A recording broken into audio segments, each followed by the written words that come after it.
Baik, Assalamualaikum warahmatullahi wabarakatuh. Selamat pagi anak-anak semua. Pada kesempatan pagi hari ini, kita masih bisa diberikan kesehatan dan melaksanakan pembelajaran seperti biasa. Baik, pada materi kali ini, Bapak akan menjelaskan sekitar perkembangan peradaban Islam pada masa modern 1800 Masehi sampai dengan sekarang.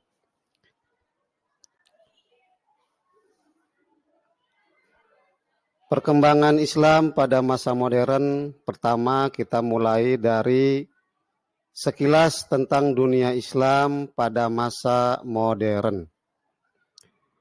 Pada perbaharuan atau modern Islam adalah masa dimulai dari tahun 1800 Masehi sampai sekarang. Masa pembaharuan ditandai dengan adanya kesadaran umat Islam terhadap kelemahan dirinya dan adanya dorongan untuk memperoleh kemajuan dalam berbagai bidang. Pada awal masa pembaharuan, kondisi dunia Islam berada di bawah penetrasi kolonialisme. Baru pada abad ke-20 Masehi, dunia Islam bangkit, memerdekakan negaranya dari penjajahan bangsa Barat atau Eropa. Perkembangan ajaran Islam pada masa modern. Menjelang pada awal pembaharuan tahun 1800 Masehi, umat Islam di berbagai negara telah menyimpang dari ajaran Islam yang bersumber dari Al-Quran dan Hadis. Penyimpangan itu terdapat dalam dua hal. Pertama, ajaran Islam tentang ketauhidan telah bercampur dengan kemusyrikan. Yang kedua, adanya kelompok umat Islam yang hanya mementingkan urusan akhirat dan mengabaikan urusan dunia. Adapun tokoh-tokoh pembaharu Islam pada masa modern. Pertama adalah Muhammad bin Abdul Wahab, lahir 1115 Hijriah sampai 1201 Hijriah. Di antara bukunya yang berjudul Kitab Tauhid, yang isinya tentang pemberantasan syirik, khurafat, tahayul, dan bid'ah. Atau ya kita kenal sekarang istilahnya TBC. Yang terdapat di kalangan umat Islam. Para pengikutnya menamakan kelompoknya dengan Al-Muwahhidun atau Al-Muslimun, yang artinya kelompok yang berusaha mengesahkan Allah Subhanahu wa Ta'ala.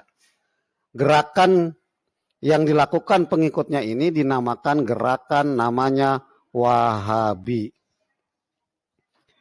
Yang kedua, tokoh-tokoh pembaharu pada masa modern, yaitu Rib'ah Badawi atau Rafi At-Tahtawi, 1801 Masehi.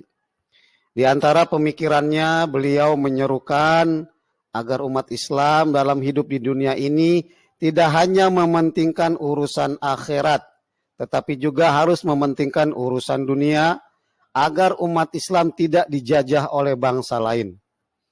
Yang B, pendidikan harus bersifat universal. Tidak, ya, misalnya wanita harus memperoleh pendidikan yang sama dengan kaum pria. Yang ketiga, C, syariat harus diartikan sebagai sesuai dengan perkembangan modern. Berikutnya tokoh pembaharu pemikiran pada masa modern yaitu Jamaluddin Al-Afghani. Beliau ya pada masanya pembaharuan pemikirannya adalah satu, agar kejayaan dapat diraih kembali dan mampu menghadapi dunia modern, umat Islam harus kembali kepada ajaran Islam yang murni dan harus memahami Islam dengan rasio dan kebebasan. Yang kedua, kaum wanita agar meraih kemajuan dan bekerja yang diharapkan bisa dinamis dan maju. Ketiga, tidak ada pemisahan antara agama dan politik. Itu pemikiran Jamaluddin Al-Afghani. Yang berikutnya masih juga dalam pemikiran beliau, ajarannya tentang pan-islamisme. Apa itu pan-islamisme? Yakni persatuan dan kerjasama seluruh umat Islam. Karena persatuan dan kerjasama seluruh umat Islam sangat penting di atas segala-galanya. Kelima, kepemimpinan otokrasi dan absolut hendaknya diubah menjadi pemerintahan demokrasi. Menurut pendapatnya, maksudnya menurut pendapat Jamaluddin Al-Afghani, Islam menghendaki pemerintahan republik yang di dalamnya terdapat kebebasan, mengemukakan pendapat, dan kewajiban negara untuk tunduk kepada undang-undang. Nah, itu adalah beberapa pemikiran Jamaluddin Al-Afghani. Berikutnya, Muhammad Abduh. Salah satu juga dari tokoh pembaharu pada abad modern. Adapun ide-ide pembaharuan pemikirannya, yang pertama, pintu ijtihad masih terbuka lebar bagi umat Islam. Ijtihad merupakan dasar penting dalam menafsirkan kembali ajaran Islam. Yang kedua, Islam adalah ajaran rasional yang sejalan dengan akal. Yang ketiga, kekuasaan negara harus dibatasi konstitusi yang dibuat oleh negara. Yang kelima, tokoh pembaharu pada abad modern, yaitu Muhammad Rashid Ridho. Beberapa pemikiran Rashid Ridho tentang pembaharuan Islam adalah yang mengawalinya. Pertama, di tengah kehidupan umat Islam harus ditumbuhkan sikap aktif dan dinamis. Kedua, umat Islam harus meningkatkan sikap fatalis jabariyah, yaitu kaum yang pasrah pada keadaan. Itu harus ditinggalkan, bahwa umat Islam harus meninggalkan konsep fatalis jabariyah yang hanya pasrah dengan keadaan. Yang ketiga, Islam harus menguasai sains dan teknologi untuk mencapai tujuan. Yang keempat, menurut Muhammad Rashid Ridho, pemurnian ajaran Islam di tengah kehidupan umat. Yang keenam, Muhammad Iqbal, 1876 sampai 1938. Pemikiran-pemikirannya antara lain, ijtihad mempunyai kedudukan penting dalam pembaharuan Islam. Umat Islam perlu mengembangkan sikap dinamis.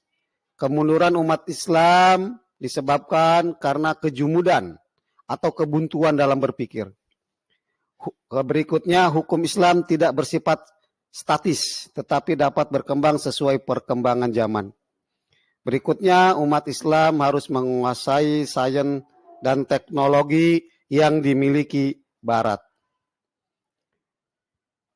Ketujuh, Sayyid Ahmad Khan, 1817 sampai 1819. Beliau adalah salah satu pembaharu pada masa modern di India. Pemikiran Sayyid Ahmad Khan tentang pembaharuan Islam.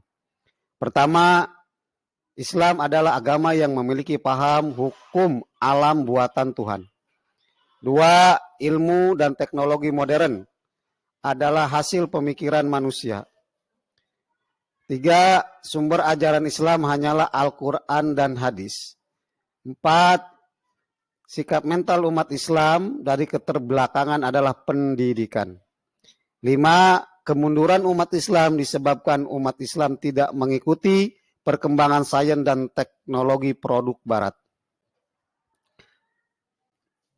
Yang kedelapan, yaitu Sayyid Ahmad Khan. Beliau atau Syekh Waliullah, ya, Syekh Waliullah 1703-1762.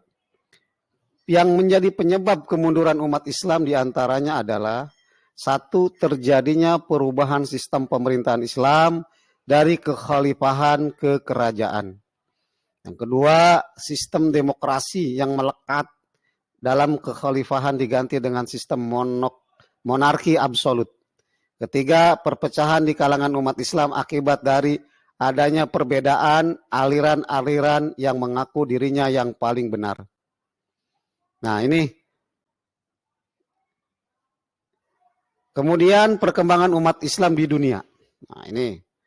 Berdasarkan data penduduk tahun 1991 Masehi, negara-negara yang berpenduduk muslimnya lebih besar dari 90% adalah 1. Mauritania, 2. Sahara Barat, 3. Maroko, Aljazair, Tunisia, Libya, Mesir, Somalia, Turki, Irak, Yordania, Arab Saudi, Yaman, Oman, Qatar, Bahrain, Iran, Afghanistan, dan Pakistan. Itu adalah beberapa jumlah penduduk muslim lebih dari 90%. Kemudian Indonesia juga masuk dalam negara yang berpenduduk muslim terbesar di dunia yang lebih dari 90%. Kemudian disusul Malaysia, Bangladesh, Brunei Darussalam, Tajikistan, kemudian Turkmenistan, Uzbekistan, dan Kirgistan, dan Kepulauan Mindanao. Itu adalah perkembangan umat Islam di dunia yang mayoritas di atas 90% penduduknya muslim. Nah, kemudian pusat peradaban Islam pada masa modern. Nah, ini pusat peradaban Islam pada masa modern terbagi di 3 kerajaan besar. Yang pertama adalah kerajaan Mughal di India, salah satunya yaitu pada peninggalan Taj Mahal. Kemudian yang kedua kerajaan Safawi di Persia. Dan yang ketiga kerajaan Turki Utsmani. Itulah pusat peradaban Islam pada masa modern di 3 kerajaan tersebut. Demikian, nanti bisa kita perdalam untuk dibahas bersama-sama. Wassalamualaikum warahmatullahi wabarakatuh.